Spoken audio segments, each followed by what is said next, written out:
अस्सलाम वालेकुम friends, welcome back to my YouTube channel daily tips with अस्मा।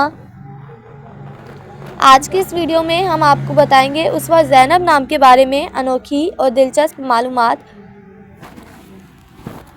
उसवा ज़ैनब नाम का शुमार लड़कियों के नामों में होता है। उसवा ज़ैनब एक इस्लामी नाम है। उसवा ज़ैनब नाम की इब्तदाई तारीख अरबी ज़ुबान से निकलती है। उसवा ज़ैनब नाम की लड़कियों के लिए खुशकिस्मत नंबर 9 माना जाता है। माहिरीन के मुताबिक उसवा ज़ैनब नाम की लड़कियां बहुत प्यारी होती हैं। उसवा ज़ैनब नाम का मतलब है सखावत की मिसाल।